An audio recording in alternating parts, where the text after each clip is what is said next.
یا جو بندہ رمضان میں فوت ہو جاتا ہے یا جو کافر رمضان میں فوت ہوتے ہیں تو انہیں عذاب نہیں ہوتا؟ اگر کوئی بندہ عذاب کا مستحق ہے تو عذاب قبر تو برحق ہے، تو وہ اسے ہوگا، خواہ وہ کوئی بندہ رمضان میں فوت ہو یا پھر غیر رمضان میں فوت ہو۔ نبی کریم صلی اللہ علیہ وسلم نے فرمایا اذا دخل شہر رمضان فتحت ابواب السماء وغلقت ابواب جہنم وسلسلت الشیاطین، کہ جب ماہ رمضان آتا ہے تو جنت کے دروازے کھول دیے جاتے ہیں، جہنم کے دروازے بند کر دیے جاتے ہیں، اور جو بڑے بڑے شیاطین ہیں سرکوب قسم کے ان کو قید کر دیا جاتا ہے۔ تو یہ صحیح بخاری میں حدیث نمبر 1899 میں۔ علامہ سندھی حنفی کہتے ہیں کہ اس کا یہ مطلب نہیں ہے کہ جو کافر مرتا ہے تو اس کو عذاب نہیں ہوتا یا اسے کچھ ہوتا نہیں ہے، بلکہ وہ تو عذاب قبر تو برحق ہے نا، یہ تو جہنم کے جو دروازے ہیں ان کے بارے میں بیان ہے کہ وہ بند ہوتے ہیں۔ باقی قبر میں اگر کوئی چھوٹی سی کھڑکی کھل بھی جائے جہنمیوں کے لیے تو یہ اس بڑے عذاب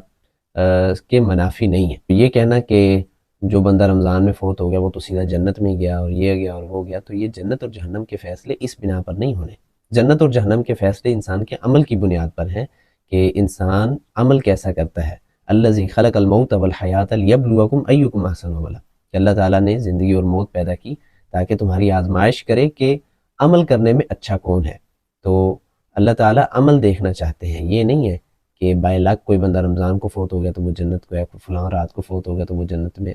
ایسا نہیں ہے۔ ہاں البتہ یہ بات ہے کہ اگر کوئی بندہ نیک تھا،